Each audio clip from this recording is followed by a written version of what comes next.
একটি বিশ্ববিদ্যালয়, একটি চলমান কনসার্ট, তার মাঝেই জনপ্রিয় কিছু স্লোগানে গর্জন তুললেন এক ছাত্র প্রতিনিধি। তবে স্লোগানের ফিরতি ধ্বনিতে কাঙ্ক্ষিত শব্দ এলো না, ভেসে এলো একটা অপ্রত্যাশিত প্রতিধ্বনি, ইউরেনিয়াম ইউরেনিয়াম। কেন এমন ইউরেনিয়াম কলরব, সে আলাপ অনেকেই জানেন।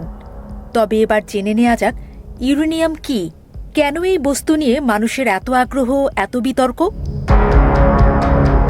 ইউরেনিয়াম একটি মৌল, যার নাম শুনলেই মনে পড়ে বিদ্যুৎ, যুদ্ধ আর ধ্বংসের কথা।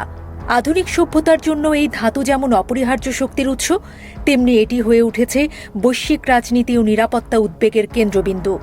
সাম্প্রতিক সময়ে বিভিন্ন আন্তর্জাতিক ইস্যুতে ইউরেনিয়াম আবারও আলোচনায় এসেছে। ইউরেনিয়াম একটি প্রাকৃতিকভাবে পাওয়া ভারী ধাতব মৌল। এটি দেখতে রূপালী ধূসর রঙের এবং পানির তুলনায় প্রায় 18 গুণ বেশি ঘন। রাসায়নিক সারণীতে এর প্রতীক ইউ এবং পারমাণবিক সংখ্যা 92। পৃথিবীর ভূতত্ত্বকে স্বল্প পরিমাণে পাওয়া গেলেও শক্তি উৎপাদনের ক্ষেত্রে এর ক্ষমতা অসাধারণ। 1789 সালে জার্মান রসায়নবিদ মার্টিন হাইনরিখ ক্ল্যাপরথ প্রথম ইউরেনিয়াম আবিষ্কার করেন। প্রায় 100 বছর পর 1896 সালে বিজ্ঞানী হেনরি বেকরেল ইউরেনিয়ামের তেজস্ক্রিয়তা আবিষ্কার করেন। এই আবিষ্কারই পরবর্তীতে পারমাণবিক বিজ্ঞানের ভিত্তি গড়ে দেয়।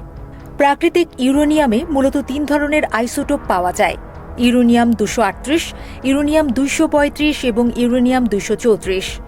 এর মধ্যে ইউরেনিয়াম 238 সবচেয়ে বেশি পরিমাণে থাকলেও এটি বিদ্যুৎ উৎপাদনে কম কার্যকর। সবচেয়ে গুরুত্বপূর্ণ হল ইউরেনিয়াম 235, কারণ এটি সহজেই নিউক্লিয়ার ফিশনে অংশ নেয়। ফিশন প্রক্রিয়ায় একটি ইউরেনিয়াম পরমাণু ভেঙে বিপুল পরিমাণে শক্তি উৎপন্ন করে। তুলনামূলকভাবে বলা যায়, মাত্র 1 কেজি ইউরেনিয়াম 235 থেকে যে শক্তি পাওয়া যায় তা কয়েক মিলিয়ন কেজি কয়লার সমান। এই শক্তিকেই কাজে লাগানো হয় পারমাণবিক বিদ্যুৎ কেন্দ্রে। বিশ্বের প্রায় 30টিরও বেশি দেশে পারমাণবিক বিদ্যুৎ কেন্দ্র চালু রয়েছে। বর্তমানে বিশ্বের মোট বিদ্যুতের প্রায় 10% আসে পারমাণবিক শক্তি থেকে। বাংলাদেশেও রূপপুর পারমাণবিক বিদ্যুৎ কেন্দ্রে ইউরেনিয়াম জ্বালানি হিসেবে ব্যবহৃত হয়। এই বিদ্যুৎ উৎপাদন প্রক্রিয়ায় সরাসরি কার্বন ডাই অক্সাইড নির্গমন হয় না, তাই জলবায়ু পরিবর্তন মোকাবেলায় একে তুলনামূলকভাবে পরিচ্ছন্ন শক্তির উৎস হিসেবে দেখা হয়।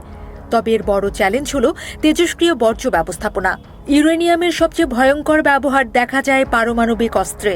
1945 সালে দ্বিতীয় বিশ্বযুদ্ধের সময় জাপানের হিরোশিমায় নিক্ষিপ্ত লিটল বয় পারমাণবিক বোমায় ব্যবহৃত হয়েছিল ইউরেনিয়াম 235।